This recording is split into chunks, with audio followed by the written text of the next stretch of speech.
I'm Andrea, a passionate DEI advocate and consultant on a mission. Join me in each episode as we celebrate diversity, ignite conversations, and craft workplaces and educational institutions where everyone thrives. This podcast is my commitment to making a meaningful impact on the world of diversity, equity, and inclusion. So are you ready? Let's get diversifused.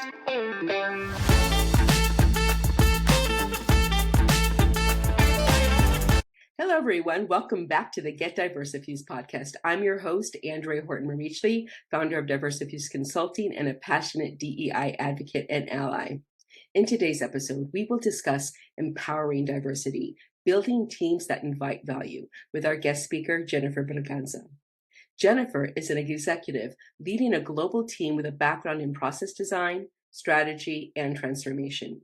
She is the Vice President of Operational Success and Customer Experience at Pontoon Solutions and the founder of Exponential Success, where she is a success champion, coach, and speaker. As a coach and consultant, she helps people leaders with engineering and technology backgrounds develop the skills that effectively inspire and manage their organization. As an innovation strategist, she teaches corporate professionals how to innovate business processes and corporate leaders how to foster innovative cultures. She is also the founder of and faculty at Center for Business Process Innovation. So welcome, Jennifer, to the Get Diversifused podcast. Thank you so much for being our guest today. Thank you for having me. I'm excited to be here.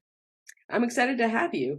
So why don't you tell our listeners a little bit about yourself and how you came to be the Vice President of Operational Excellence and Customer Experience at Pontoon Solutions, as well as founding your two companies. Absolutely. So I could start way back when I was born, but I'll spare. We have an hour. You can. I graduated with an engineering degree from the University of Michigan and started my career in the automotive industry, actually. I spent 6 years doing that. And while I was at that automotive supplier, I would face a problem. And my approach to problems is, let me go out there and learn as much as I can about all the different ways that people can do whatever it is that I'm facing. Yeah. So I'd go out there and then I'd be like, this is what I would try. It would kind of work for me. And I would have learned something new.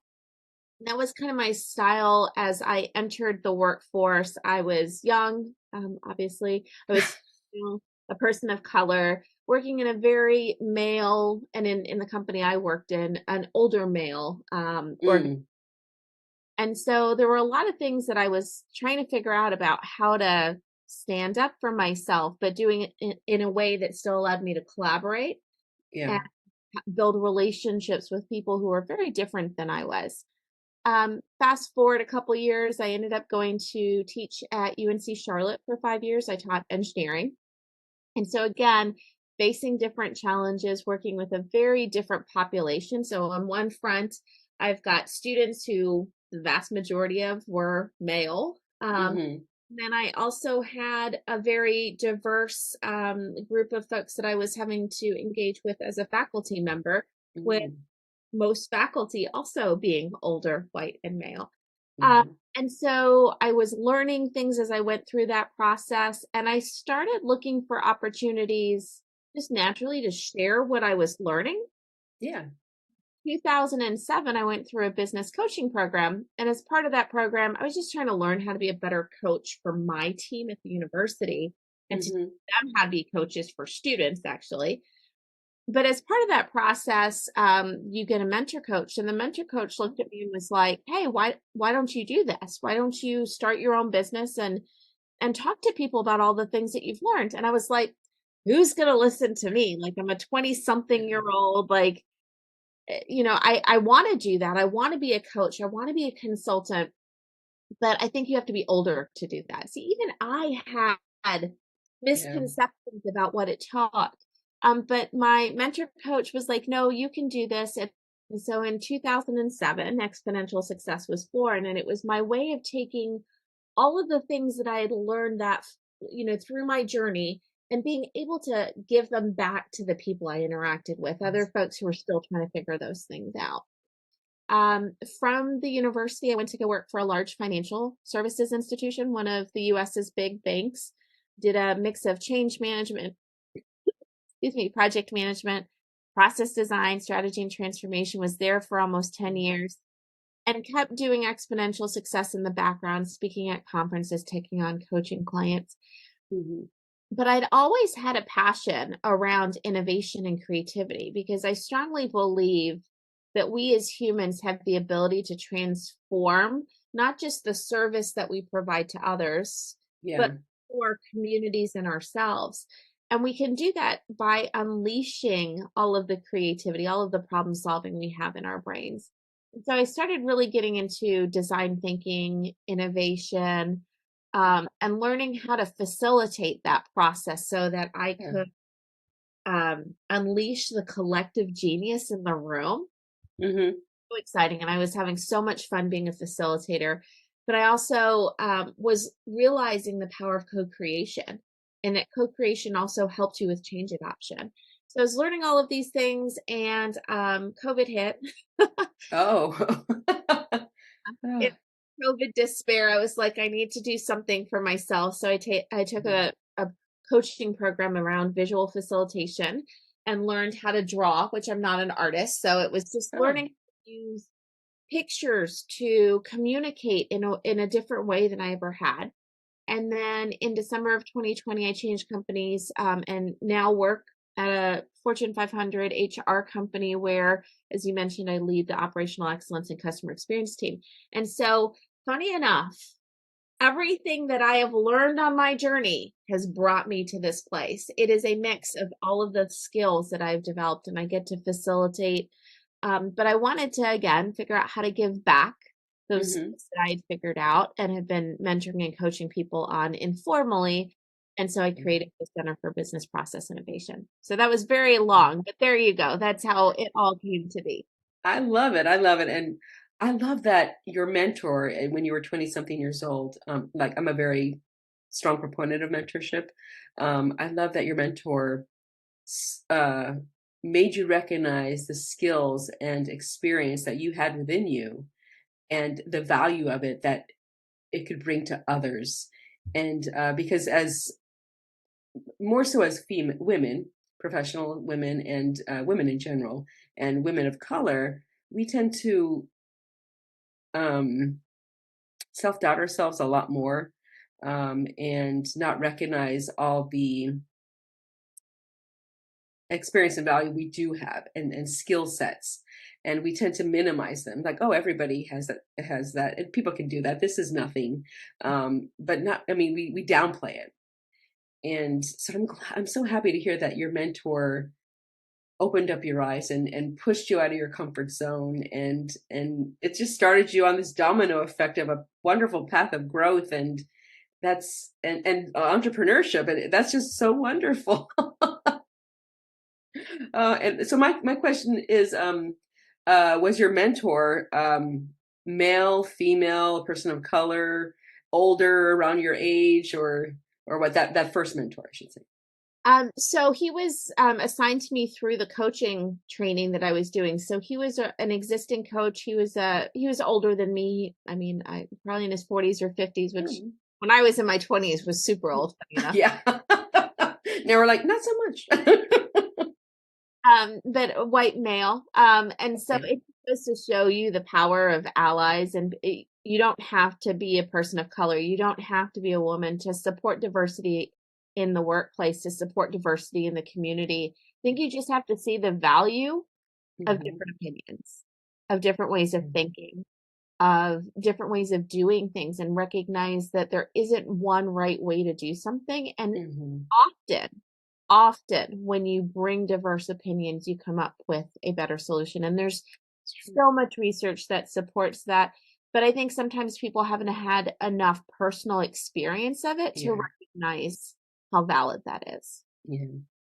And well said. Well said, by the way. Um, I love that you brought in the term of allyship, because as you said, anyone can be an ally. Even someone who identifies as BIPOC can be an ally for another individual that is from a marginalized population, because we all have our platforms that we may or may not realize we have, but we all have our platforms where we can be heard and valued in some way. And so we can use that and to help others, lift them up as well and see their potential and their experience and skill set and the value of their perspectives that they bring. And as you said, it's the more diverse teams that an organization has, the more innovation and profitability and success and overall positive employee engagement the teams can experience. So talking about teams, let's go to our first question. What are some effective ways to attract and hire diverse talent, especially in engineering and technology sectors? So I think the challenge that we've got in engineering and technology is that we're all pulling from the same pool, right? Like there's a pond, it's pretty defined of how many people are in it. It's actually a very, very leaky pond because a lot of women, people of color, diverse talent are leaving the profession because of the culture within it. And so it's a shrinking pond, and then you get an influx of new graduates, and but it's having a hard time keeping it growing essentially. So I think the first thing we have to acknowledge is that problem, and then we have to think about why are they leaving and how can we change that. And I often say, I'm a part of an engineering moms group. I'm a single mom. I adopted my daughter this summer after being a foster parent for 3.5 years. And I ended up leaving a big financial services institution that I loved working at. I loved the company, but I recognized it wasn't going to be a good fit for the next chapter in my life just because I was going to need a more flexible day. I was going to need to be able to go meet social workers or take my kid to a visit and do certain things that were important as a foster parent. And now as a single mom, and as many moms out there can attest to, and dads, many parents, there are obligations that come with being a caregiver, whether it's for a child, for an elderly parent, and we need more flexibility. And what happens when people don't have that flexibility is they go, oh, this just isn't for me, and they leave the workforce. And we've seen an exodus of, in particular, women leave post-COVID because some of the grace that was given to individuals during COVID around, we know everyone needs flexibility. I mean, I remember my daughter's daycare was closed for most of January 2022. The whole world had moved on from COVID because everybody could get vaccinated except for kids under the age of 5 who still had to follow the same rules that we had to follow for 2 years. So I think you have to recognize where people are at. And this is where, having a diverse leadership team helps because I'm living it too. And so I know, not in the exact same way, but I know some of the challenges a mom faces, a caregiver faces. And I can think about what that means for them and what they might need from a workforce. And I can also be more open to them coming to me and saying, hey, this is what's going on. And I think I need to show up that way. We need to show up that way in an interview. Yeah. We need to be talking about what it's like to work at that company, what it's like to be part of our team. I think often we use interviews to try and get information from the person we're interviewing and not enough to tell them what it's like to be here. I think some of it needs to be, we need to change how we interview. The second piece I would say is we need to think about the criteria that we are looking for. And there are all sorts of technologies out there that can help you check for bias in your job descriptions. If you think like an engineer and you think about the recruitment process as a process that has constraints, then you want to recognize that there are things in that process that you might be doing that prevents you from getting attracting the diverse talent to your organization. And some of that is your employee brand or your employee value proposition, which is what I was talking about. Like a lot of companies are doing this return to office mandate. That's going to help you attract women. Maybe, maybe not. Is it going to help you attract young Gen Alphas? I forgot what generation we're on. Is it going to help you attract retired baby boomers who just want a part-time gig but want to still give back some of what they've Or actually still need to work because of Social Security isn't enough. And But the reality is we all have a choice typically of where we work. And I think people forget that. Many of us don't have a choice to work. I mean, I have a mortgage, I have things I have to pay for, but I have a choice about where I work. Yeah. In a tight market, we may not have as much choice, but when the market starts to open up, we have more choice. And I think you see that in how employees behave and which employers were having to fight to try and get and keep new talent, and which employers were having an easier time getting in. And that has to do with your employee brand.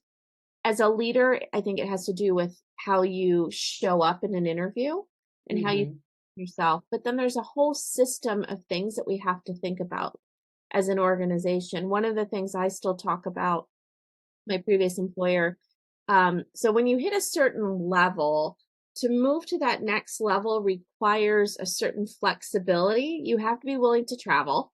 Yeah. And if you are a single parent, and in my case, or an individual caregiver to somebody else, doesn't have to be a parent. Yeah. And you don't have a lot of family in the area who's going to step up for you, what are you supposed to do? Most people end up having to say no to that promotion or that opportunity. And my previous employer recognized that that was a reason that they had a hard time getting women into leadership roles. Yeah. And so they actually looked at how they could help with dependent care when you were traveling. And they had a dependent care expense policy. Now think about how rare that is. Wow, I've never heard of that. Yeah. It's a challenge and a blocker, but they were willing to say, no, we want that diversity. And we recognize one of the blockers, and we're going to figure out a way to enable it. And so when we think about diversity, equity, inclusion, and belonging, I love the and I think belonging is such an important piece to the employee experience. And accessibility too. Oh, and yes. I think we have to really stop and think about what prevents people from being able to be successful in the workforce that we have created. And what are we going to do to improve that?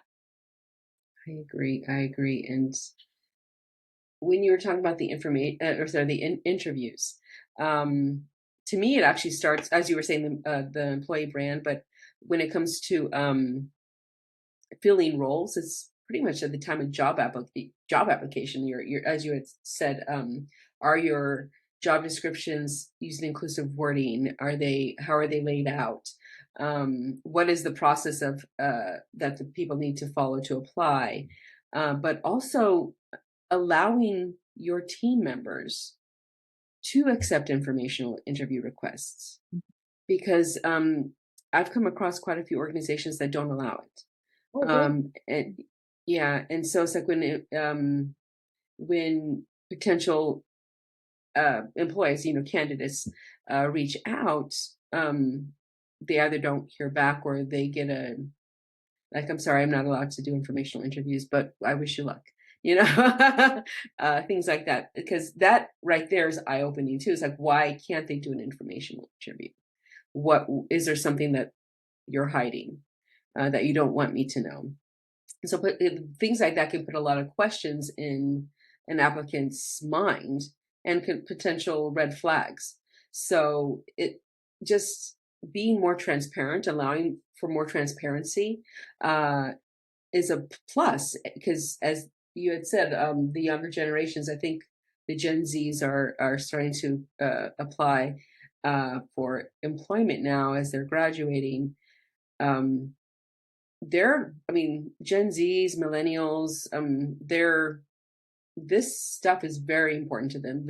They want to work in an inclusive environment. They want to work in a flexible environment, one where there is belonging and one that values diversity, because they've lived in this globalized world with technology and stuff. So they see the value in it. I won't say that more than the older generations do, because I'm in an older generation, but it's just part of their everyday. More normalized for Yeah, them. it's normalized for them. Yeah. And they see the value in it. So I'm so glad that you mentioned the information, interviews and all. But quick question: this is not one that I sent you, but what type of engineering did you study and do you teach? I'm just curious. There's so many different types of engineering out there, so many different focuses. So Yes, so concentrations. I have my bachelor. I have two bachelor's degrees, one in chemical engineering and one in industrial and operations engineering. Mhm. And then what I taught was probably so I taught a freshman engineering class where you taught a little bit about the different disciplines, and then I taught some advanced courses in systems engineering. My background, I spent a couple years working in Germany, so I also taught a course where I took students to Germany and introduced them to the concept of how you design more globally. Uh, Mhm. so those were the engineering courses I taught. That is awesome. Germany has some beautiful architecture and infrastructure, so good choice in country. Okay, so let's go to our next question. Uh, when it comes to leadership and inclusion, what role does leadership play in fostering an environment where team members feel encouraged to share their value? This is such a great question because I've started talking to a lot of people I mentor around the responsibility of leadership. Hmm. Many people aspire to be leaders, and from a varied number of reasons. But one of the Hmm. things I think we often don't realize is that once we hit that level, whether we want to or not, our people put us on a pedestal. They're Yeah. paying attention to us, whether we want them to or not, Yeah. because leader. Um, and I think I'm a very down to earth, approachable person, and I'm always stunned when I hear somebody hop on a skip level and tell me, "I'm a little nervous. I'm sorry. I just didn't know what you wanted to talk about or what to expect." And I was like, "I'm here to talk about whatever you want to talk about." And then I'll, have a very random conversation with them about something, typically just to let them relax. But as leaders, we often intimidate people, Yeah. we intend to or not, because they understand or recognize that we have influence or power over their careers, and their careers Mhm. are a big part of their lives. And so it can be really hard for us to recognize the impact that we have. And therefore, we don't recognize what our facial expressions mean. That's true. I do not have a poker face. And so, one of the just as an example, I want to create a culture where people feel free to come up with different ways of doing things, different ideas. And I have not got this down perfect. I will tell you, I still screw this up. But one of the things I've learned is when somebody comes to you with an idea and like I can process the idea relatively quickly Mhm. and go, that's probably not going to work. And I forget that they don't have all of the information that I have in my head. They're not sitting in the same meetings that I am. So they Mhm. have no idea why I'm saying, oh, that's not going to work. They just think, don't like my idea. She Yeah, she shut down my my idea, and I don't think I'm gonna offer any ideas in the future for a while. Exactly. But here's the thing, it's not only that person's not going to, everyone else on the Yeah, team it saw spreads. that happen. Now Mhm. you shut down your entire team. Yeah. And so one is just owning it and saying, sorry, that wasn't a good poker face at all, but I was wondering about a couple things. So let me fill you in on some things that are going on in the organization so you can consider them as you pursue that idea. And Yeah. that is the yes and culture. It's building that yes and culture in your head, but also in your team. So when somebody Mhm. says something and you're automatically thinking, oh, but I can think of reasons that that may not be the best idea, or that's not how I've done it before, Mhm. the words that have to come out of your mouth are yes, and here's some things you might want to think about, Yeah. and then let them go pursue their idea. Mhm. But you have to be really careful about that poker face, because again, in one moment you can eliminate all of the risk taking your team is willing to make. You And have innovation. right And innovation. and innovation. And if people don't feel safe, I mean, we were talking about the word belonging and how that is a word that I really want to create an organization. I want to create a team where people feel like they belong, that regardless of who they are, what they look like, what their life circumstances are, they have a place on this team and that they are valued, their opinion is valued, that they can always speak up. And, I'm human, I mess up, I don't do it perfectly, but that's what I want to accomplish for my team. And I also, when I'm hiring people, I'm looking for that. I'm looking for people who want to be part of a team, not the star, but people who want to be part of a team. I follow, if you're familiar with the movies, I follow kind of more of the Moneyball thought process, right? Who was that? Yeah, don't know that movie, but It's like, how do you build a great team? It's not always by hiring the stars. Sometimes you have to hire people who just work well with others. And fundamentally, you as a company have to decide, do you believe that your company is going to succeed because you've got a couple of heroes in certain places? Or do you believe your company is going to succeed because of the collective genius that everyone brings? If you follow a hero mentality, you're always just trying to find that one superstar and hopefully get them in the right spot. You believe in the idea of the collective genius and the idea of co-creation and the idea of everyone brings value in a different way from their own experiences and purposes, then you're not focused on hiring a star. You're focused on hiring somebody who brings something different to your team. And it doesn't only mean race and gender and, all the things. I have people on my team who are very deliberate, analytical, and precise.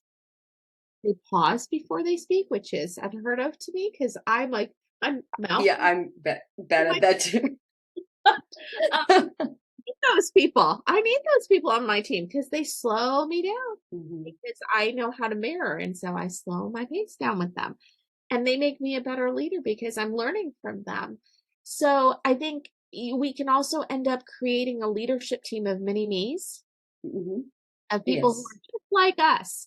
We all have the same blind spots and we all miss the same things. And so there's diversity also in recognizing that, hey, because you think of things differently, you see something that I didn't see. And I appreciate you for that. Now, I will say it's harder to do in practice. So I'm, as I've mentioned, a facilitator. I use a lot of facilitation in managing my team. And there's a couple of reasons for it. One is if you use a tool like Menti or, these tools where people are just submitting ideas, you always start with diverge and then you converge. So you want your team to submit as many ideas as they can, as fast as they can. And you don't want them to necessarily see what other people are submitting. That's where these tools are really cool. When I'm submitting, they don't know which one is mine. I don't know which one is whose, right? Like it's very equal. All of the ideas are just up there. And then you start seeing the themes. You're like, oh, this is a group. There's a group of people who think this. This might be an interesting idea. So we use that. Now we will lead a discussion after it. And a lot of times I will have somebody on my team lead the discussion instead of me, because me leading it also carries weight. And so we'll lead a discussion about, well, tell me why you said this. Help me understand what you were thinking. And we'll be like, oh, that's a good point. So when we do this, we need to think of it. And so it's kind of just in facilitating the dialogue. Yeah, I love that. And you said that platform was Menti? Mentimeter. Yeah. Mentimeter. Okay, Mentimeter. It's another one. There's probably more than that, just to say. But those are some of the tools that we use when we do design thinking facilitation that I've just kind of integrated into how we work as a team. That is awesome. So, wow. As you were talking, I had a lot of different ideas pop in my head, and I was like, oh my gosh. This is you're touching on just so many good points. And with leaders, when it comes to the idea submissions and stuff, if they actually do it in person, I also have a special ed teacher background, so I tend to over explain sometimes. So but it is a good practice to to give at least a reason, the yes and. I love it, because if they had, as you had said, giving some other ideas like of what to think about, or giving a reason like that way won't work because of this, which you didn't know about, but here's a little bit more background information that the company's experiencing or talking about, that you can use to revise this idea, because the foundation's good. So why don't you go back with this additional information and see how you can make that idea work, and then come back to me with your revised idea, and then we can keep talking about it and see. So I love that you had that yes and mentality. A lot more leadership does need to have that yes and mentality, because it does take a lot of courage for many employees to or supervisees to go to their manager, their director, their VP, their leader, whatever level you may be at, to suggest things, because they're afraid of that shutdown, or that not being heard, or being disregarded. And if it's in a meeting setting, creating that inclusive environment where everybody's voice is heard and not talked over, and not discounted. To where maybe a female of color, or a male of color, or who may be on the identifies LGBTQ plus, or whatever it may be, suggests an idea and it's not heard, but then their white male cisgender counterpart mentions the same idea later, oh, that's a wonderful idea, and it just those situations really deflate even more. And that's another reason why great talent is lost. And you also you just talked about when you hire, you look for those team players, and not really that stellar candidate, but those team player individuals are still qualified. But as leader, to me, part of being a leader is developing your team, investing in their professional growth, helping them find their path, their career path upward, their trajectory, and whether it's at your company or not, because that's part of leaders. Like, you may just be a stepping stone, but you're a stepping stone towards their growth and their success. And those qualities are very important in a leader. So I love that you gave that all-encompassing, beautiful answer. I was like, oh my gosh. So thank you. That was a very thorough answer. So when it comes to culture transformation, as we were talking about safe spaces of inclusion and belonging, and accessibility, how can companies, in your experience, create a culture that encourages individuals to bring their unique strengths to the table? And can you share some examples of this, and how fostering this diverse and inclusive culture has led to greater innovation on or improved processes? So I think building culture is an interesting challenge, because there's the culture you put on paper, and then there's the culture that you live. And I think many companies don't want to acknowledge that culture is actually the unwritten rules of your organization. It's what people believe it takes to be successful. And you can put on a piece of paper that, hey, we want to create an environment that's inclusive. But if the people who are recognized and rewarded in the organization are not the inclusive ones, you're sending the message of what you truly value. And so we have to figure out, the way I frame it is, our values are the things that we do on our best days. They are the best of our organization. We don't, they're aspirational, but they're also possible and lived. Maybe not every day. We're not always our best selves. Sometimes we show up, we had a bad day, we're grumpy. We facially tell somebody we thought something they said was not the brightest, right? But on our best day, hopefully that's not what we're doing. And if we're building trust, and trust can be built between employees and the organization, trust can also be built between employees and their leaders. And there's all sorts of, it's a web of trust that makes an organization work. I And agree. when one little bit gets, washed out because of a bad choice, if the rest stands around it, then you're able to maintain the relationship. So I do think of culture as being more than just something we put on paper. It's a system that you build in the organization. It's around what you reward and recognize. It's around what your leaders talk about. It's around Mhm. what their performance goals are. It's around, you can't say you have a learning culture, but you don't give your employees any time to learn. Yes, yes. Or the funds to, like if you don't have a budget line item for Big professional development, like money. where they have to pay for things themselves, it's like, because if they're on a limited budget, yeah. We've been my company has been through an economic downturn, and so budget's been tight. And so then my team and I, my leadership team and I, are sitting there looking for free options that we Yes. share with the team. We're doing some of the research Mhm. for them because we recognize we're not able to just, fund whatever thoughts Mhm. they have. Yeah. Um, but at the end of the day, I do think it's the system that creates the culture. The value that comes out of that culture, I mean, when people are engaged, magic happens. And as I've mentioned, I'm a facilitator, and I've walked into rooms where you have some people who are like, this is such a waste of our time. Yeah. There's so much work to do. Exactly. Like, you just took me out of this for 2 days. And at the end of a workshop, they're going, you showed us what was possible. Like, I'm inspired, I'm encouraged, I recognize there's a better way of doing things.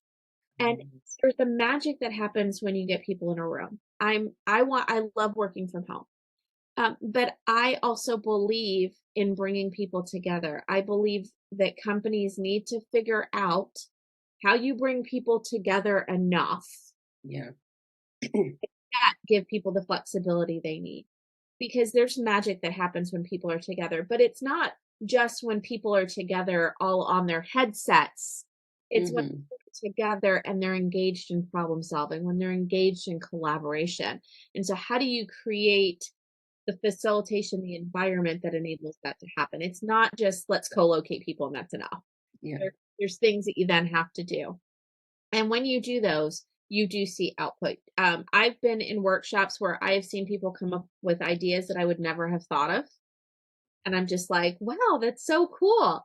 And, I use a lot of analogous problem solving. So I'll say, okay, we're trying to solve a customer experience problem. Who are the best in the world around delivering a consistent customer experience? And then we look at, well, if we were to adopt how they do that, what would it look like for us?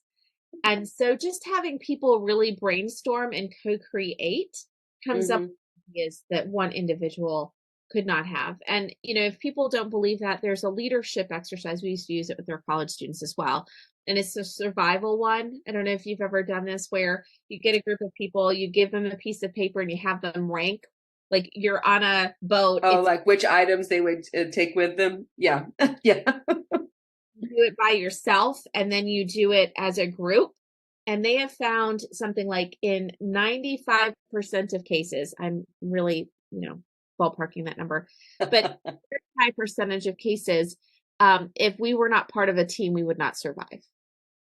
Oh yeah. I mean, because we all have different skill sets and that we bring to the table, and um, like one of those items is usually like a pocket mirror or something like that, or a knife or a pocket knife or something, and there's a lot you can do with the mirror that some people may not have thought of. There's a lot you can do with the knife that some people may not have thought of, and there's I forgot what other items are on that, usually It's, on that list. Hmm. it's experiences that teach you that those things can be useful in a different way. Yeah, And exactly. so everyone's experiences bring value to the group, maybe not in every situation, Hmm. but everyone's experiences bring value to the group. And if there's a way that you can show and teach people that, I think that's where the magic happens in an organization. I agree. I agree. And I also want to go back to sort of like the beginning of your answer, like the free professional development. I love that you and your leadership in your company are taking the initiative to to like, hey, we don't have the funds right now to send you to conferences or anything like that, or pay for different workshops, but here's a lot of valuable free options for you that you can do and let us know. That will still be great professional development for you, and have, you know, it. I just love that you guys are doing that, because a lot of organizations don't. They're like, oh, we don't have we don't have a budget for training. Sorry. So that brings it back to the employee themselves, and that just gives them more stress in trying to find different options, and then they usually end up doing it on non-work hours, because there's, yeah, it's not an Priority.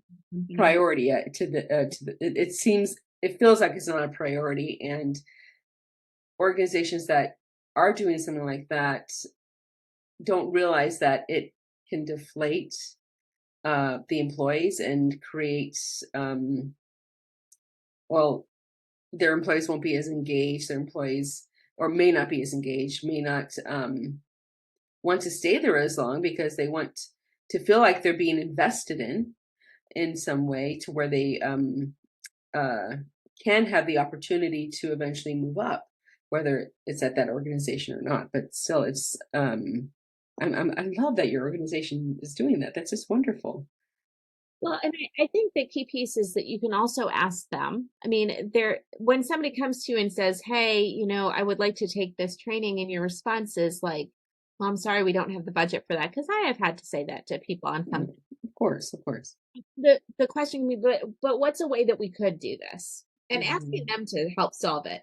Are there other people in the organization who have a similar growth area? Are there people in the organization who are experts in this area?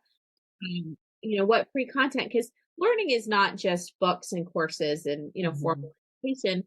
Learning can be an informational interview with somebody who does that for a living. Yeah. Learning can be being mentored by somebody. You're trying to improve how you stand up and how you communicate. Mhm. Well, who in the organization does that well? Go ask them to be your mentor. Yeah. So it's really about thinking about what they want, and being a coach in that moment, right? Like, as leaders, we have to wear different hats. There are times when Mhm. we're the organizational leader and our job is to get things done and to move the team forward. There are times when Mhm. we're building culture. There are times when we are coaches and we're just trying to help develop and mentor. So Mhm. we have to move seamlessly from those. Now there are times when we're in a mode and it's not a good day for us to be having a coaching conversation. And that's where I think we also have to say, you know what, it's been a rough day. Mhm. I'm not in the right frame of mind to give you my best answers right now. Do you mind if we reschedule to a different day? And that's why transparency is so important, because if you Often, just cancel it with no explanation, they're going to think it's not a priority to you, or that they're not important enough to be invested in. And because we just assume, as humans, we just assume the worst. And when it is about us, it's we as we had mentioned before, we have that, many people have that imposter syndrome, and that self-confidence issue when it comes to their professional abilities. And so that can just, pop the balloon there and deflate them, or pop the tire, whatever you want to say. But I'm glad you brought up mentorship again, because that is another free option that organizations can do by having mentor programs, having employees, volunteer to be mentors to newer employees, or employees that feel like they need some growth, and even using, or not using, but utilizing the knowledge that certain key, or not even key, but certain team members may have, to maybe give a workshop to the team, because that builds their confidence up. And as you know, as a teacher, the more you teach, the more you learn. And so you're like, because you're doing research on your own, it's like, oh my gosh, that's why it's that way. But it's a great confidence booster and professional development for that team member as well, who is developing the presentation to give to their colleagues. And it just it lets them know that you see them, you see their value, and that this is a great skill, or a few skills that they can share with the team. So yeah, it's just wonderful. We So, um, for about a year and a half, we had a part of our meeting. We had people do what we called a lightning learning. And oh, nice. a 15 or 20-minute section, they could pick any topic that they wanted to teach the rest of the group. And the ask was just that they make it interactive. And we had folks who taught everything from how to do video editing Oh, to, because that's a skill that people yeah. sometimes need, to, change management, to presentation skills. And it was all speaking from their own knowledge. And they, to your point, it was a development experience for the presenter as well as learning Mhm. for the team. And it doesn't cost anything, to your point. No. External Yeah. expense, it costs time. A lot of these things Yeah. cost time. I believe that we should be, I tell my team, my expectation is that they're spending at least an hour a week investing in their development and growth, because their development and growth is good for them, but it's also good for us as an organization. And so it's actually in their goals, an hour a week learning something. Because I just think that's so important. And I've always had that for every team that I've led. I agree. It's very important. I know we're getting a little short on time, so one more question, and then we'll go into some key takeaways. Um, so, what are some common challenges that organizations face when trying to embed DEI, DEIB, DEIBA into their business processes, and how can they overcome these? So, I mean, there's going to be pushback for multiple different reasons, right? And there's always going to be some people who say this is not fair. This prevents me from being able to get something that I want. And so, what I would say is there's always going to be emotional pushback to it.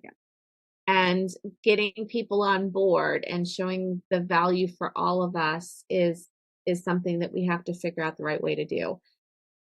Every organization struggles with it. I'm not going to say that I have figured out the secret there. I think it's a struggle for everyone. But we have to figure out how we can show people who may feel like they are being pushed out or not being given equal opportunities because they're not female or they're not a person of color. So do I get the same access? Yes. Um, and I believe that we also have to open up how we talk about diversity. There are lots of my daughter is neurodivergent. Um, we're going to see an increasing number of people who are neurodivergent coming into. We already are. We Yeah, already are. it is going Mhm. to get it. I mean, the Yeah. rates are getting bigger in school, so it's going to get even bigger than what we're Well, seeing. even in adults as Yeah. well. Yeah. And how do you create a workforce that understands how to work with people who are different than them in any way that it's different? And Yeah. that's not something we're taught. Like, think about what you're taught in elementary school, middle school, high school, college. Nobody teaches you how to actually work productively with one another. They teach you Mhm. how to be nice. Yeah. The And golden rule. Yeah. yeah, we have to figure out, how do we teach people how to have difficult conversations with respect and kindness? I don't have to agree with you. I can share my opinion, however, in a respectful and kind Mhm. way. And then I can agree to move forward with what the group decides. And this is something we in the United States are struggling with as a nation, candidly. Mhm. That if I have a different opinion than you do, then we can't work together, or we can't, even though it's one opinion of a myriad of opinions that we have. The fact that we have this one different opinion is an issue. Or religion is becoming a type of diversity now in the Mhm. workforce as well, where a lot of companies are trying to figure out, if we're going to have you bring your whole self to work, there's a part of us that many people that is religious or spiritual. How do we embrace that part of an Yeah. employee? And so I think that the next couple of years are going to be challenging for companies as we embrace people who, as you said, are used to showing up authentically in all the different ways, in their religion, in their Mhm. their gender, their sexuality, all of it. And we are not ready. I'm going to bluntly say we're not ready. We Yeah. need them to come in and help us solve it. And I think, age is another one, right? We have a tendency to believe that they don't have the wisdom. Well, I'm going to be honest and say, I think in this situation, the emerging workforce actually probably is better at this than those of us who have been in the workforce for many years. So how are we going to let them lead the way in this? And how are we going to build our processes, to your question, to enable them to do that instead of to block them? Because build processes sometimes that block diversity, that block equity, that block belonging, instead of building ones that are inclusive. And the only way you find that out, honestly, there's no magic test. You find that out, unfortunately, from the research. Trial and error. And so unfortunately, I don't have a magic answer for you. What I think we have to do is figure out, how do we bring everyone to the table? And how do we learn from the people who have figured this out? Which honestly, most of them are not in corporate America. It's my 6-year-old daughter, and watching her interact with other people, and she doesn't see race. I mean, she sees it, but it doesn't affect how she acts and responds and all. The kids are, and somehow I think we have a lot to learn from others who are emerging into the workforce, if we can figure out a way to embrace the way that they have solved some of this, because they have grown up in a different time where there was more diversity present in their world, and there was more acceptance of that diversity and less conformity, right? Like, I was raised to conform. Like, this was what you're supposed to do, and go do it. They were raised to be different and to embrace their differences, many of them. And so how do we listen to them and let them help lead the way? Yeah, I love that answer, because there is no cookie cutter solution. Every situation, every organization, every makeup of a team and stuff is different. It's like, so I do, it was a tough question, but I love how you answered it, because it is a trial and error thing, and because teams are very fluid. I mean, they're going to be ever changing. And so you may not have an LGBTQ plus individual male who is a Native American and veteran and neurodiverse, all those identities that one individual can can identify with. It's an ever-changing thing, so it is a trial and error thing, and assessing and revising as you go. But also, to me, it's like, never assume. We tend to assume somebody's capabilities and skill sets and knowledge based on how they look, or how they some kind of impression that they give us. And it's oftentimes it's incorrect. I mean, like Gen Zs are lazy, or baby boomers don't know how to use technology. They don't have any, they're stuck in their ways. And it's like, it's like, never assume. And everybody comes in with a blank slate, which is difficult for people to do, because we all have our implicit biases and our own lived experiences that have created our ways of thinking about certain types of individuals, or sections of the world. So it's So thank you so much, Jennifer. This has been such a wonderful conversation. I want to be cognizant of your time. I know you have to leave in a little bit. So what we're going to do is we're going to go into some key takeaways, and then some next steps, and then I'll ask you how our listeners can get hold of you. All right? Great. Okay, cool. So listeners, some key takeaways from our conversation today with Jennifer. So we talked about strategies for building diverse teams, and learned some actionable steps for attracting, hiring, retaining diverse talent that contributes to a stronger, more innovative workforce. We talked about creating an inclusive culture of one that is also a culture of belonging, and gained an understanding about how to build a workforce culture that not only accepts, but celebrates differences, encouraging team members to bring their full selves to work.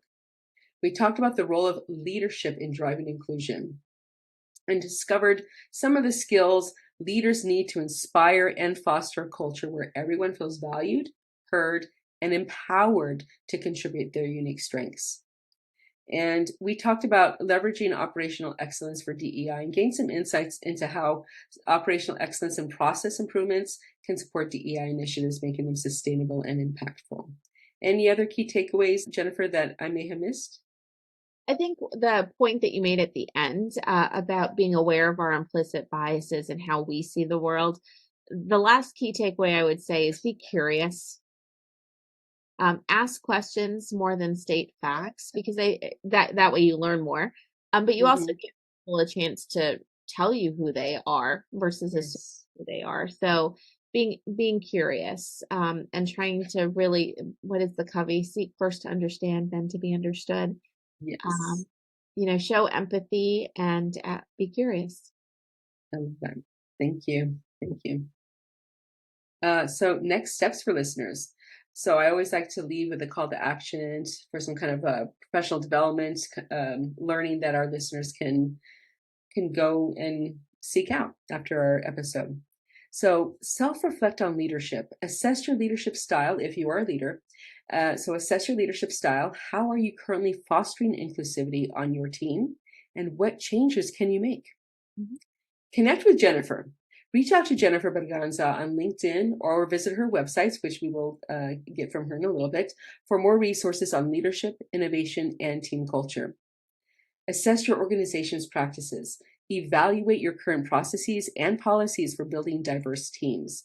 Consider where there might be opportunities to make changes that support inclusivity and operational excellence. Start a conversation. Bring this topic to your next team meeting or leadership roundtable. Share the key takeaways and discuss how your organization can improve its DEI initiatives or DEIB initiatives.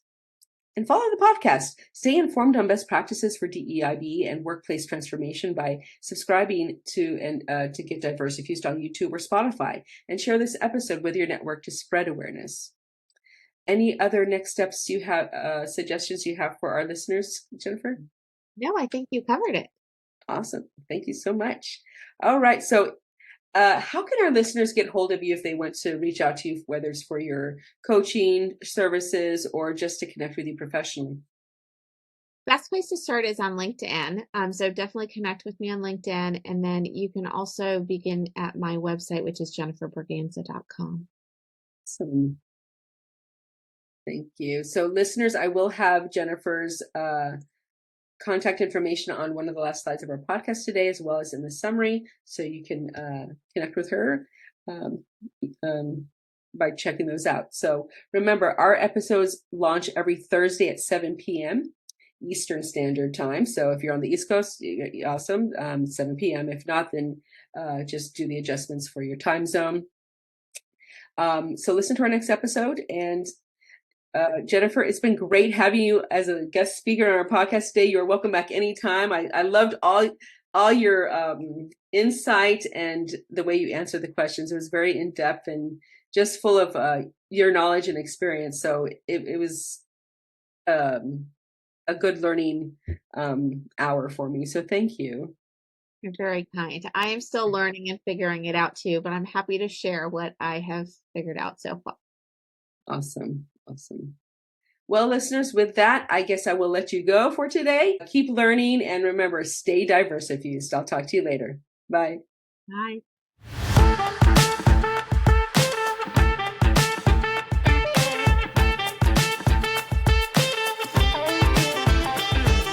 Want to be a guest speaker on the Get Diversifused podcast? I'm on the lookout for guests. So if you're passionate about DEI and would like to share your unique insights, experiences, or success stories, I want to hear from you. If you're a fellow podcaster who's passionate about DEI, let's swap the mic and amplify each other's voices. If you're interested in being a guest, reach out to me at Andrea@diversifuse.com and I'll send you the link to our guest interest form. Hope to hear from you soon. Remember, stay diversifused. Now go out there and make a difference. And as always, for more strategies on building inclusive workplaces and communities, check out Diversifuse. We're here to guide you on your DEI journey. Make sure to visit our website at diversifuse.com and follow us on social media for the latest happenings, blog posts, tips, and events.